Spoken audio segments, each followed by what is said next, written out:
littoraux ouest-africains, mais les ressources restent les mêmes. La zone marine n'a pas de frontières, donc tout le monde doit en bénéficier, évidemment. Le combat est le même et nous collaborons avec la communauté internationale pour cela. Je reviens quand même sur l'impact que pourra avoir cet avis. Pour nous, cet avis a clarifié la responsabilité des États pavillons sur pas mal de questions. Il a aussi clarifié le rôle et la responsabilité des organisations internationales, et donc en les identifiant comme solidaires dans la responsabilité avec l'État de pavillon. En plus de cela, il a même confirmé le fait que les États côtiers sont obligés à coopérer pour donc la gestion des ressources partagées. Il faut qu'il y ait une concertation. Et nous en avons besoin dans notre sous-région parce que la plupart des ressources sont des ressources partagées. Et donc, la concertation sera nécessaire. Et donc, le tribunal a confirmé cela dans le cadre de l'avis. Il constitue donc un précédent heureux. Même si l'avis est consultatif, il constitue un avis heureux sur lequel peuvent se baser des demandes d'arbitrage qui seront soumises prochainement par nos États ou par d'autres États dans la sous-région. Je pense que une question aussi importante dans le cadre de cet avis, c'est qu'il porte aussi sur la conservation, l'obligation de coopérer pour la conservation des ressources biologiques marines et côtières de nos États. C'est donc un élément important dans notre stratégie, dans la stratégie des organisations qui œuvrent pour la conservation des ressources marines et côtières. D'accord. Monsieur Goudiaby, cet avis, qu'est-ce que ça peut apporter comme changement, notamment au regard des difficultés que le Sénégal a rencontrées ces derniers temps sur ce genre de questions? Ça peut apporter d'abord beaucoup de changements, changements dans le cadre réglementaire.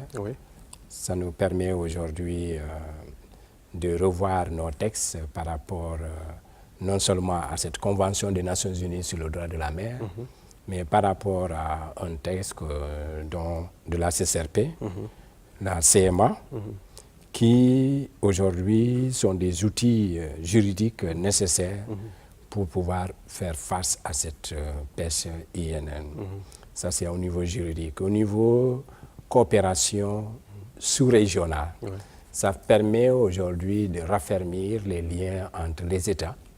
Mais aujourd'hui, ça permet de faire en sorte que cette CSRP puisse s'ouvrir sur l'ensemble des États de l'océan Atlantique, en particulier les États de l'océan Atlantique Est, donc ceux qui partagent la façade Atlantique Est, pour ne serait-ce que pour les espèces des thons, qui sont les grands migrateurs, mais également pour les espèces des petits pélagiques qui font de petites migrations d'un État côtier vers un autre des États membres de la CSRP. Donc à ce niveau, pour raffermir les liens et l'ouverture également au niveau international, je veux dire en dehors de la partie Afrique, mais il y a la partie européenne au nord.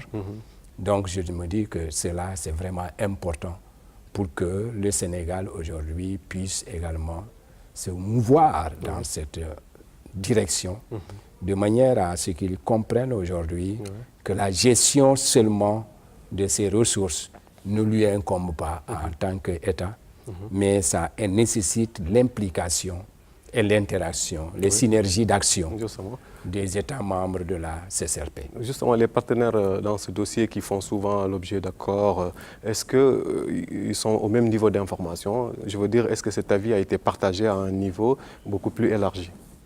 Oui, aujourd'hui, je me dis que peut-être c'est les États membres de la CSRP qui ont demandé cet avis au niveau du Tribunal international du droit de la mer. Aujourd'hui, cet avis est rendu. Ils ont restitué cet avis aux États membres. Mais mieux en restituant, ils ont fait, la restitution a été partagée avec les partenaires techniques et financiers qui sont là. C'est peut-être aussi l'occasion de les remercier vivement parce que Ils ont accepté d'accompagner les États dans ce processus qui est assez long, mais ils ont tenu quand même à aller jusqu'à la dernière étape, qui est la restitution. Donc je me dis qu'aujourd'hui, on leur doit beaucoup de remerciements.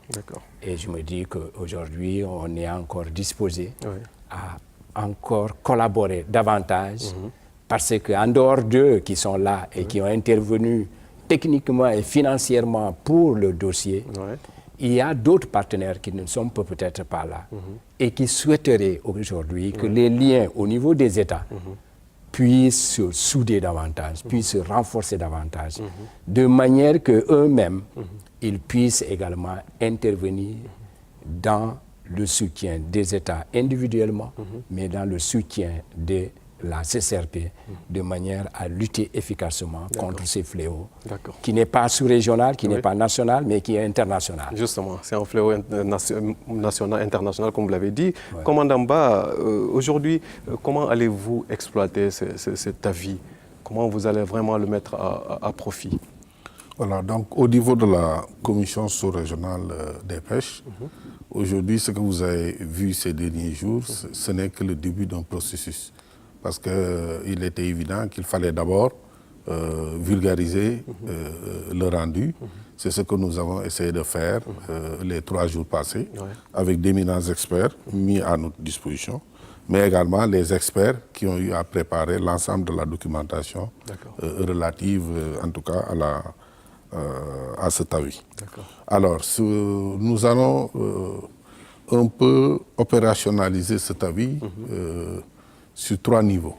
Le premier niveau, d'abord, c'est le cadre juridique. Donc, nous allons inviter les États membres à revoir leur cadre juridique national sur la pêche, en tenant compte, en tout cas, des orientations éclairées du tribunal. Également, au niveau régional, les dispositions seront prises pour, en tout cas, incorporer tous les outils que nous donne, en tout cas cet avis, dans notre corpus juridique. Le deuxième niveau va être le cadre institutionnel. Le cadre institutionnel du suivi, contrôle, surveillance, que nous comptons renforcer, qui est déjà à un stade assez performant si on tient compte des modestes moyens de nos pays qui composent la commission sous-régionale, mais nous allons le renforcer pour mieux adresser ce phénomène de la pêche INN. Ensuite, sur le plan purement opérationnel, c'est en tout cas essayer de mobiliser les partenaires autour de nous pour qu'on puisse renforcer la présence en mer. Parce que je tiens également à souligner ici qu'on a beau travailler sur le cadre juridique, on a beau travailler sur le cadre institutionnel, la mer est un espace également, comme la terre, qu'il faut surveiller. S'il n'y a personne, c'est sûr que bon, on ne fera que...